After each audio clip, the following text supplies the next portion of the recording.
Hello and welcome to the screencast. Today I'm going to be looking at the idea of critical evaluation in action, and if you watched my previous screencast you'll know that the acronym that we use is CRAP, which I'll be going through very briefly today.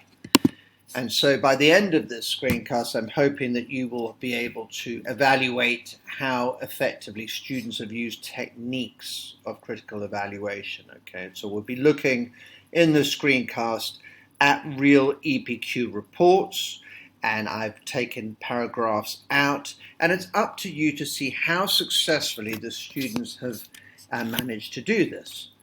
Now I'm going to quickly just start with the assessment criteria, because it's so important whenever you're writing anything that you understand what are the things that you're going to be judged by. And there are two things today I'm going to concentrate on. Firstly, the assessment objective number 2, the use of resources, and that includes how to obtain and select resources, analyzing data, and I would actually like to say critiquing data, applying information relevantly, and demonstrating links. I think that's also a very, very important one. I'm just going to draw your attention to this section of the mark scheme here, because that's absolutely critical whenever I mark. And that's the critical analysis and the application of the resources with clear links made to appropriate theories and concepts. And so I think using the CRAP acronym here is really important, because that would actually class as being the kind of concepts where you're picking apart the data and you're deciding how effectively that it's being used. Assessment criteria number 4 is also very important, and this is the review section. Again, it's worth 10 marks out of the 50 or 20%. And this includes over here communication skills, so that will take into account things like the presentation. But I think also the key thing here would be this over here. Detailed and careful evaluation of the strengths and weaknesses of the completed project, okay? And this. Candidates clearly communicate their findings and their conclusions, which are based on sound evidence and judgment. So when you're balancing different critics against each other, when you're looking at the discussion, which should be at the heart of your EPQ, you show that you come out on one particular side and you really have reasons for doing that. Now, if you watch my last screencast, you will recall that I used the acronym CRAP, which is very useful as a way of remembering how to critique sources in a number of different ways. I'm just going to be very brief now, and if you need some further material on that, I will refer you to my earlier screencast. The CRAP acronym encourages the researcher to look at the currency. Is the research current? When was it published? Is it outdated? Has it been superseded by more recent and influential research? To look at the relevancy. How far does it apply to your particular subject? One of the things that you can critique on is perhaps the research was conducted in maybe Western Europe. Does this therefore apply to Africa? And the obvious answer is perhaps not, because there are different socio-economic conditions in that particular part of the world. You could also critique the authority. You could look at the authority of the researchers. Do they have a good reputation? Has their work been peer-reviewed? Where did the information come from? Did it come from The Lancet or Nature magazine, or was it published in obscure journals elsewhere? So there are many different ways that you can question the authority. Likewise, with the accuracy, you can challenge so much in terms of the accuracy. You can look at where the data came from. Was the sample a biased one, for instance? Okay. Is it a reliable method, or is it a controversial method that has been used in the past? Were the conclusions accurate, or was it the case that the correlations were confused with causation, etc.? And then finally, you can look at the purpose, and I talked last time about following the money, being like a policeman, because he who pays for the study, or she who pays for the study, forgive my sexism, will often be able to call the tune, won't they, and say how the data should be used and in whose interest that data would operate. So this is the CRAP acronym very quickly. If you need some more input into that, I'll refer you to my earlier screen. Okay, so what are the forms of challenge that we'll be looking at today? We're going to be looking at actual reports written by EPQ students. and they're not perfect by any means.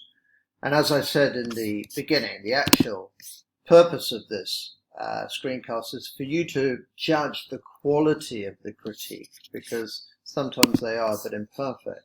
So the forms of challenge we're looking at is the idea of the currency, as we've spoken about already. We're going to be interrogating reliability. We're going to be questioning the relevance of the research to the particular problem that's been focused upon.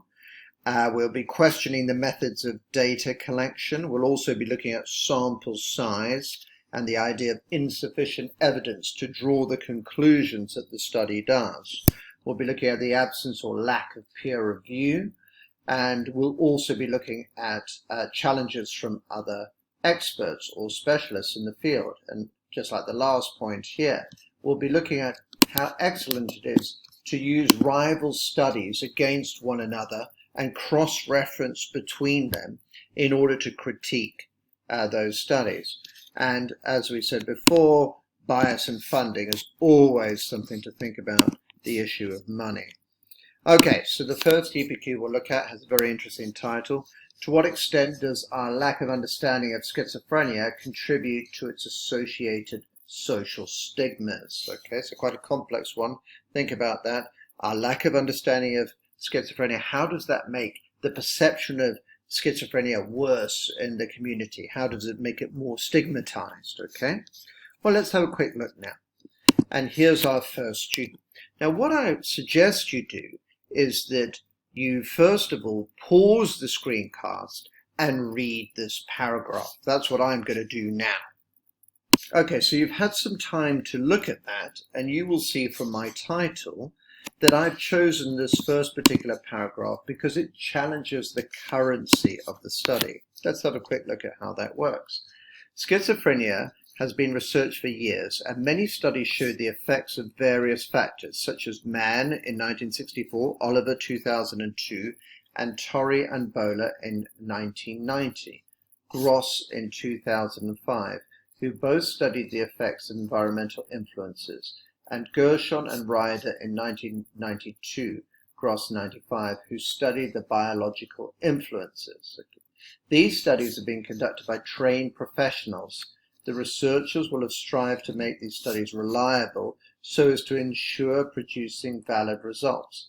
However, these studies were conducted quite a long time ago. For example, Mann conducted a study in 1964. We saw that there. All right, now a few things.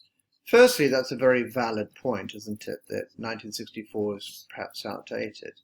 I do want to draw your attention to the fact that listing these critics in rather an odd way with no commas between them and with some of them in brackets isn't, however, very good practice. And when you put critics together in this particular way, you're usually doing so because they share something in common. In fact, these studies are very different.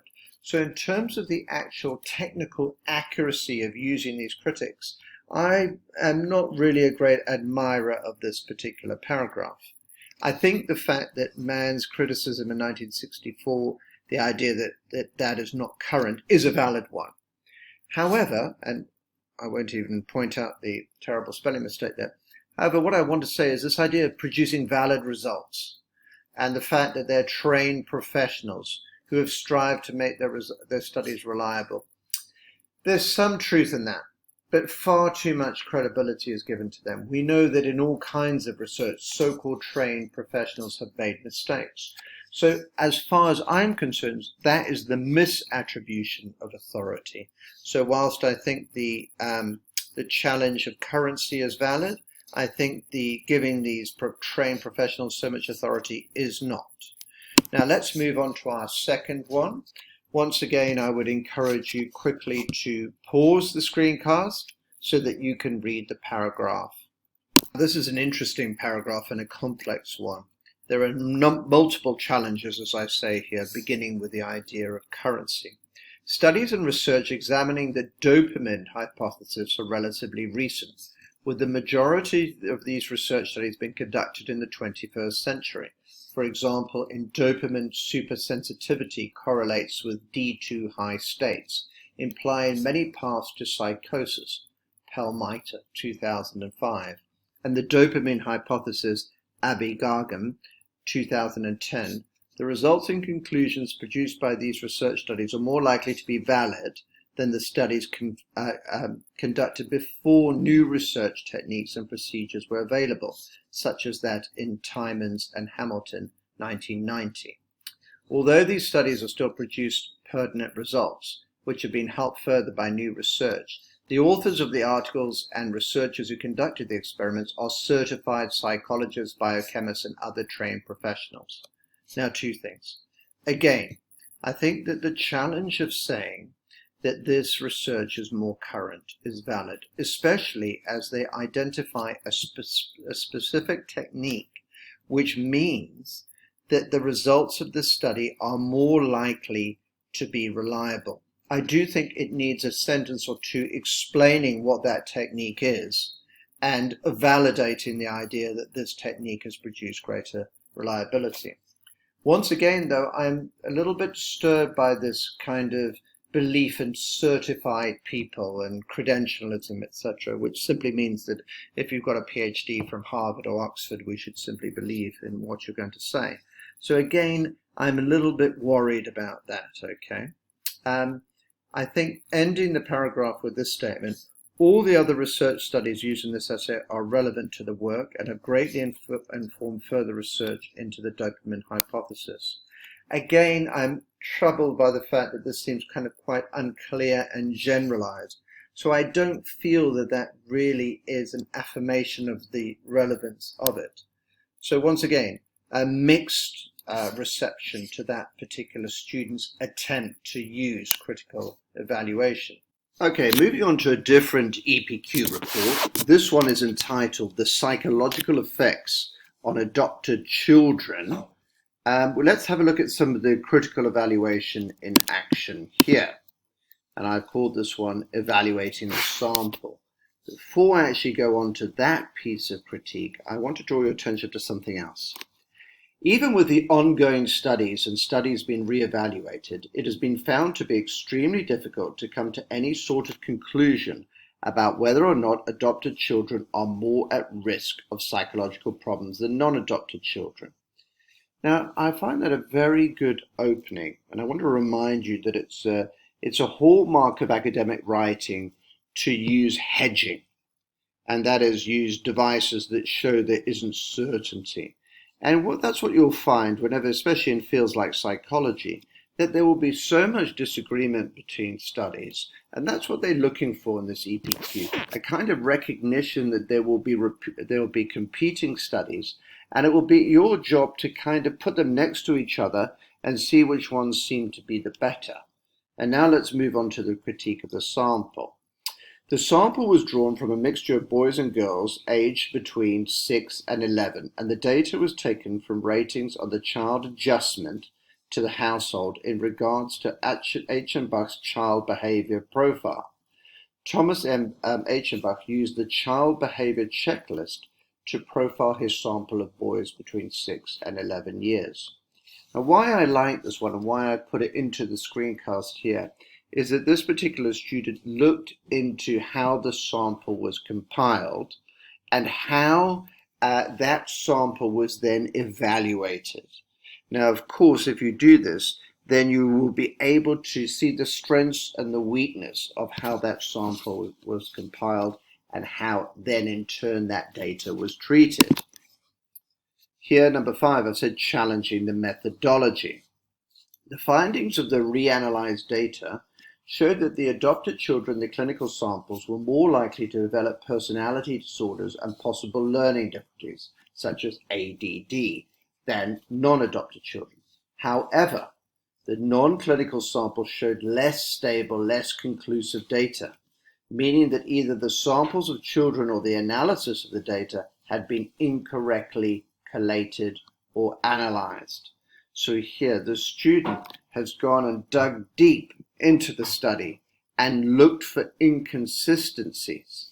And that again is the hallmark of an excellent EPQ report. Here, challenging the data, we have schizoid obsessive behavior, sex problems, promiscuity, cruelty. However, Even with these symptoms, a definite diagnosis of maladjustment cannot be made. There is too little data, and what data there is not decisive enough to be used. There is also an issue regarding the fact that studies show the adopted children are more likely to develop behaviors that are considered externalizing symptomology. Now, again, if we go through these 3 slides, evaluating the sample, challenging the methodology, challenging the data, we can see that this particular student is intent on critiquing a number of aspects of the data that they're looking at in this. And this is the kind of top work that you find in students who are unimpressed with studies and don't accept them at face value. Now, insufficient evidence. Brzezinski et al. Stated, unless comparable studies are made with clear-cut criteria for maladjustment, no conclusions can be made. The studies have been found to show multiple issues regarding the research itself or the analysis of data. Despite having ideologies and theories about the psychological effects on adopted children, there can be no definite conclusion. I do not believe that adopted children show higher risk levels regarding psychological issues such as reactive attachment disorder than non-adopted children. But without clear evidence, nothing can be proved for certain. So again, a very well-balanced, thoughtful paragraph. I do believe that the personal pronoun I probably doesn't belong in this particular essay because it's a psychology essay. And in psychology, you tend to find that the subjectivity, the personalization is backgrounded. However, I still feel that that is a very well-crafted paragraph. And now challenging the authority. The first step required in identifying the potential effects of a greater understanding of bacteriology is the determination of what proportion of deaths were due to bacterial pneumonias. The most comprehensive review of secondary bacterial pneumonia deaths was that of Brundage, 2006. In it, he accumulated the information from various necropsies conducted throughout the US Army bases during the pandemic. The inclusive nature of this review made this an invaluable source for determining the true effect of secondary pneumonia.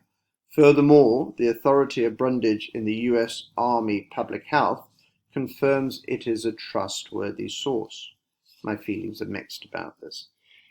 Very good to actually look at how the data was compiled, and we see that it is extremely comprehensive here, which does give it a kind of authority and a validity. And also, one might argue that if you're working for the US Army Public Health, that perhaps it's not as distorted as it might be if you're working for a drug company that's profit-orientated. But I'm always skeptical simply saying things that are trustworthy source. So I would want to rethink that idea of authority there. But again, I think that's quite a valiant attempt. You realize that that was a different EPQ report that was based on the Spanish influenza after the First World War. Very pertinent for the times in which I'm doing the screencast at the moment with COVID-19 ravaging the world. Now, moving on to a different EPQ report. This one is, to what extent does having depression, anxiety, or chronic stress affect a person's likelihood of developing a diabetes-related complication? And I'm going to look at a number of moments in this particular report. Firstly, we're going to look at this issue of peer review. And if you watched my previous screencast, you'll remember that peer review is the idea that your peers who have intellectual credibility, who come from a kind of expert field, have looked at your work, and particularly if it's in the science field, it means that they've tried to get the same results that you have, because that's one of the things about scientific method, is that your peers should, if they copy all of your experimental techniques, come up with the same results. Well, let's see how successfully this student uses this idea of peer review. In a study looking at positive and negative stresses, death of a loved one as opposed to engagement or pregnancy, it was found that participants who reported negative stresses had deteriorating glycemic control, and those who experienced positive stresses had improved glycemic control. Okay, and this was Lloyd and Smith, and then again Lloyd and Dyer, 1999. Again, I'd like to point out that if you're getting consistent results here, there's 6 years separating these two studies, that usually is seen again as a positive correlation for your results. This is supportive of the idea that stress responses vary between individuals, particularly because they're dependent on the individual's interpretation of the stressor. That's very interesting because this is a scientific study, but of course it's relying on human responses, and human responses are subjective and distorted. These findings are likely to be reliable as Kathy Lloyd is a senior lecturer. This review has undergone peer analysis and is published in an academic journal. Again, though, I'm troubled by this belief that Kathy Lloyd, because she's a senior lecturer, it means that her resources and her results are correct. So I would urge you not to have so much faith in credentials. That said, there is obviously kind of quite a lot of thinking in this study. Additionally, the original study and the review are both led by the same researcher, so the findings are unlikely to be distorted. Interesting. I'll leave that for you to decide. You might argue if Lloyd got those findings in 1999 that he or she would be extremely eager for those findings to be correct in 2005. So I find myself disagreeing with the student that the same reviewer means that there will be a lack of distortion. Far from it. So I don't really feel as though the peer review was very well done in this particular case. Now moving on to a different point, looking at the issue of authority and currency. Is it up to date and does it have authority? Either way, there is evidence to support the notion that depression worsens glycemic control. In their study entitled The Prevalence of Comorbid Depression in Adults with Diabetes, a meta-analysis, Anderson et al. Have stated and shown that depression is associated with hyperglycemia and increased risk for diabetic complications. And this is from the Harvard Medical School and from the study Anderson, Friedland, and Klaus, 2001. The persons stating this have done so in an academic journal and are extensively published. Therefore, their claims could be well researched, and it is a meta-analysis, have evidence from a range of other academic papers. That's what a meta-analysis. Although conducted in 2001, this link is unlikely to have changed as it has been substantiated by a host of different studies. Well, that's a very good point. If you've got lots and lots of studies and lots of scientists backing your findings, then that certainly does give you authority.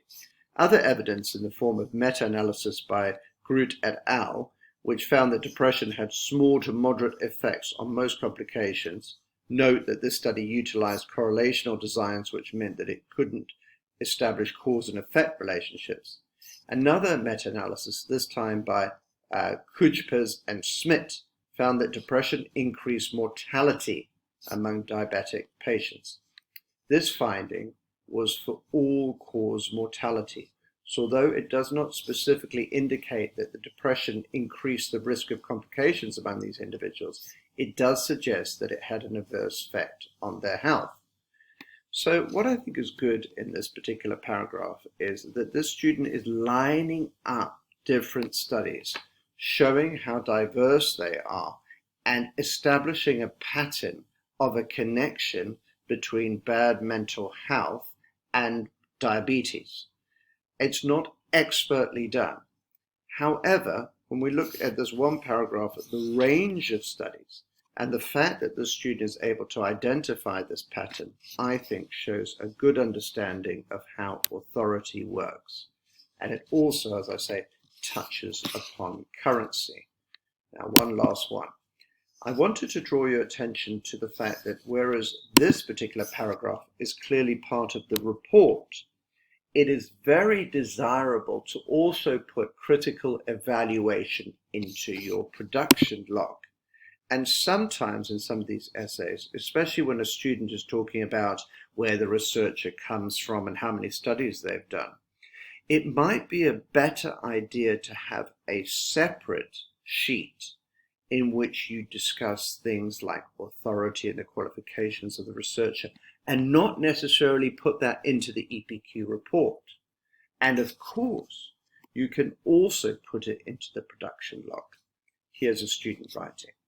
Although I have indicated in my Gantt chart above that I will be focusing on applying the CRAP test to my sources in weeks 4 and 5, I do actually plan to do this continuously alongside my research as I use the different sources.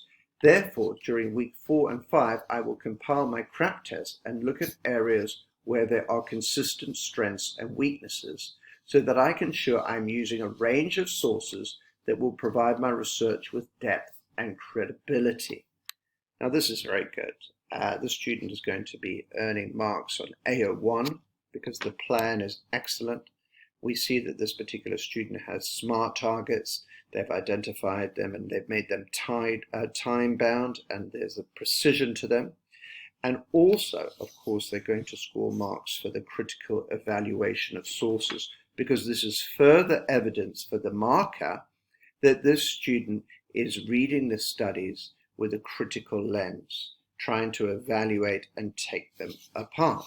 So in conclusion, we come to the end of this screencast on critical evaluation. We've seen a whole variety of different kinds of critical evaluation, and we've used the acronym CRAP throughout to look at different ways of challenging the data. I think it's very important. My message to you as students, don't be afraid of critiquing a study that's really famous. In fact, there have been numerous cases where supposed fantastic scientific research has turned out to have all kinds of flaws and holes in it. And in conclusion, I'd like to say these are some of the things that you should be looking at. How was the data assembled? Who's in the sample? How did they choose those people? Is there evidence of bias? Who are the people who were left out, for instance, okay?